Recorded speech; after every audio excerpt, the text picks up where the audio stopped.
अनुभव दिया है, गवाही दिया है। ഞാൻ എൻ്റെ സാക്ഷ്യം ചെറിയ രീതിയിൽ ഞാൻ പറയാൻ ശ്രമിക്കാം. मेरा गवाही मैंने छोटा दीदी में बोलने के लिए कोशिश करता हूँ. ഞാൻ എൻ്റെ കുടുംബത്തിൽ വലിയ സാമ്പത്തിക ബാധ്യത വലിയ ദരിദ്ര കുടുംബമായിരുന്നു എൻ്റെ. അതുകൊണ്ട് തന്നെ ഞാൻ ചെറുപ്പത്തിലെ അനാഥാലയത്തിലേക്ക് അമ്മ പറഞ്ഞു വരികയായി. और मेरा परिवार एक एकदम गरीब परिवार था, इसलिए मेरा मम्मी ने मेरा बचपन में एक अनाथ आलय में भेज दिया. 1 തൊട്ട് 10 വരെ ഞാൻ പഠിച്ചത് തൃശ്ശൂർ ഒരു അനാഥാലയത്തിലാണ്.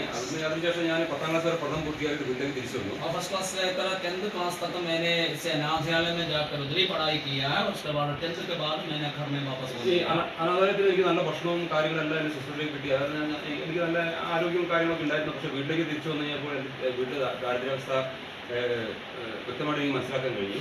और जब मैंने अनाथालय में था उस समय अच्छा से खाना पीना सब कुछ मिलते थे, इसलिए मेरे को अच्छा से तंदुरुस्ती मिल गया. लेकिन वापस घर आने का समय मेरे को समझ में आया कुछ कमी घटी का बात है. അപ്പോൾ എൻ്റെ മുമ്പിലുള്ള ആ ഒരു പ്രതിസന്ധി എന്ന് പറഞ്ഞത് എൻ്റെ വീട് പറ്റൊരു ഒരു കാർബൺ ഷീറ്റ് വലിച്ചു കിട്ടിയ ഒരു വീടാണ്. പിതാവ് ചെറുപ്പത്തിൽ മരിച്ചു പോയിരുന്നു. അതുകൊണ്ട് തന്നെ ഞാൻ വളരെ സാമ്പത്തിക അവസ്ഥയിൽ ചുരുങ്ങി കഴിയുന്ന അവസ്ഥയിൽ ഞാൻ എൻ്റെ വീട്ടിലേക്ക് തിരിച്ചു വന്നു കഴിഞ്ഞപ്പോൾ എനിക്ക് എനിക്ക് ചെറുപ്പത്തിൽ ഞാൻ ഈ അനാഥാലയത്തിലേക്ക് പോകുന്ന എനിക്ക് കൂട്ടുകാരും ഉണ്ടായിരുന്നില്ല.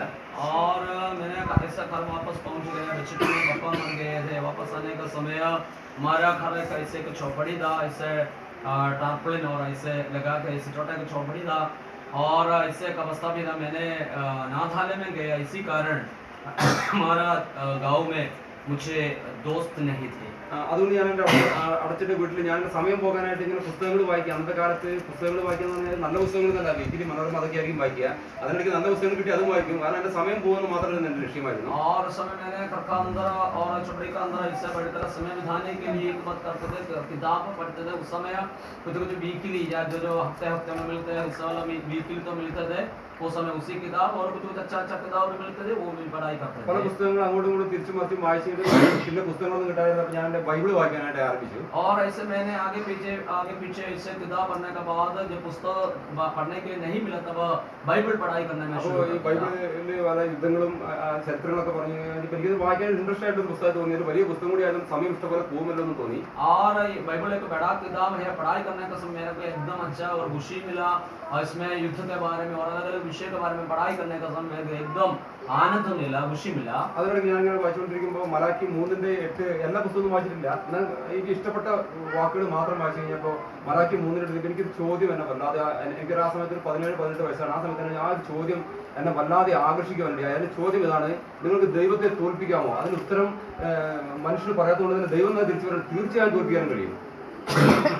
मैंने इसे पढ़ाई करने का समय मलाकी की किताब 3रा अध्याय इसका 8वां वचन पढ़ाई किया और ऐसे इसमें लिखा हुआ है ये यीशु महायाजक तू सुन ले और तेरे भाई बंधु. 3 का 8. ओह अच्छा मलाइका.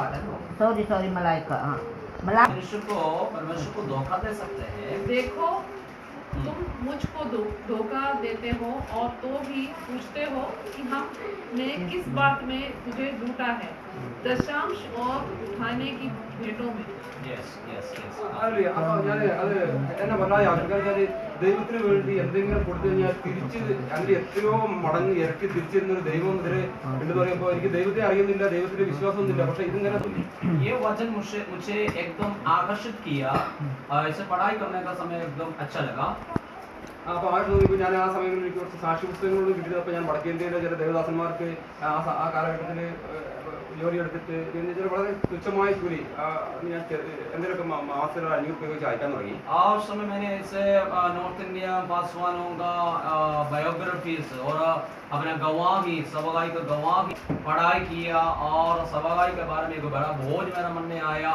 और छोटा नौकरी करके काम करके मेरे नॉर्थ इंडिया के लिए छोटा मदद ഫിനാൻഷ്യലി സപ്പോർട്ട് करने लगा. ഞാൻ എൻ്റെ സാക്ഷ്യം ചുരുക്കി പറയട്ടെ. ഞാൻ അതിനുശേഷം ഞാൻ എൻ്റെ ജീവിതത്തിൽ വലിയ മാറ്റങ്ങൾ വന്നു. ഞാൻ അറിയാതെ ഞാൻ കോൺടാക്റ്റായി. അതിനുശേഷം ഞാൻ സാമ്പത്തിക സ്ഥിതികളൊക്കെ ഉയരാൻ തുടങ്ങി. പക്ഷേ ഞാൻ ഈ സാമ്പത്തികങ്ങൾക്ക് വലുതായി കഴിഞ്ഞപ്പോൾ ഞാൻ കുറച്ച് എൻ്റെ വീടൊക്കെ ആ പരിസരത്ത് നല്ലൊരു വീടായി തുടങ്ങി. അപ്പോൾ പിന്നെ ഞാൻ ദൈവത്തെ മറന്നുപോയി. और ऐसे मैंने प्रभु के लिए काम करना लगा, देना लगा. तब से लेकर प्रभु मुझे आशीष दिया. मैंने एक खेतवाड़ी का काम करना लगा और मेरा कॉन्ट्रैक्ट बन गया. और हमारा घर का घरों भी अच्छा एक घर बनाया उस हमारा जगह में हमारा गांव में बड़ा एक घर बनाया അപ്പോൾ और इसके बाद फिर भी मैंने प्रभु को थोड़ा सा भूल गया എനിക്ക് ദൈവത്തെ മറന്നു എന്ന് പറയുമ്പോൾ എനിക്ക് ദൈവത്തെ അറിയുന്നില്ല. പിന്നെ എങ്ങനെ പൈസ തരുന്ന ഒരാളെന്ന് മാത്രമേ എനിക്ക് അറിയുള്ളായിരുന്നു. അതുകൊണ്ട് തന്നെ ഞാൻ പിന്നെ ദേവദാസന്മാരെ കാണുമ്പോൾ വഴി റോഡ് സൈഡിൽ കാണുമ്പോഴും അവർ 500 രൂപ കൊടുക്കും. അപ്പോൾ അവർ അവിടെ നിന്ന് തന്നെ പ്രാർത്ഥിക്കും. പ്രാർത്ഥിക്കുന്നോട് പറയും സജി സ്വർഗ്ഗം നരകമൊക്കെ ഉണ്ടെന്ന് പറയെങ്കിലും ഞാൻ പറയും ഭാഷ സ്വർഗ്ഗ നരകം ഭൂമി തന്നെയാണ്, ഭാഷ പൈസ പിടിക്കുന്നു പറയുന്നുണ്ട്. और प्रभु के बारे में ज्यादा बहुत नहीं जानते थे, केवल एक बात जानते थे, प्रभु आशीष करने वाला है, पैसा और ऐसा अनुग्रह करने वाला है. इसके बारे और जिसका प्रभु के बारे में ज्यादा नहीं जानते, इसलिए क्या करते थे जब पासवानों को रास्ता में मुलाकात करते थे तब 500 रुपीज और ऐसे से पैसा देकर मदद करते थे.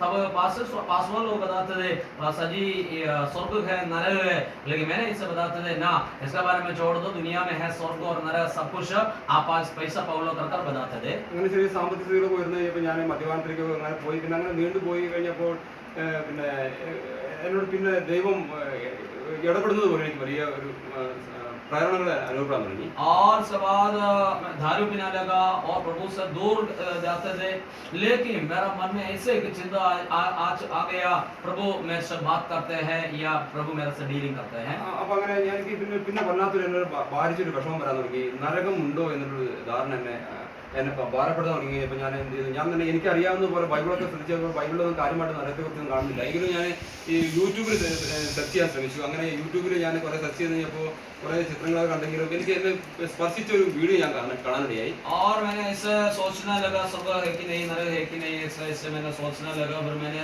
इसके बारे में थोड़ा सा पढ़ाई करने लगा, यूट्यूब सर्च कर दिया. बाइबल में ज़्यादा लोग तो समझ में नहीं आया. यूट्यूब सर्च करने के समय अलग अलग वीडियो देखा, इसमें से एक वीडियो मेरे पूछे ऐसे एकदम छू लिया. അതൊരു വിദേശം എഴുതിയ മേരി കാതറിൻ ഒരു വിദേശം എഴുതിയ നരകം യാഥാർത്ഥ്യമോ എന്നുള്ള ഒരു ഓഡിയോ ക്ലിപ്പാണ് കണ്ടത്. പക്ഷെ അത് എന്നെ ശക്തമായിട്ട് എന്നെ സ്വാധീനിക്കാനായിട്ട് ആരംഭിച്ചു. मेरी कादर करके एक विदेशी लेडी ने लिखा हुआ एक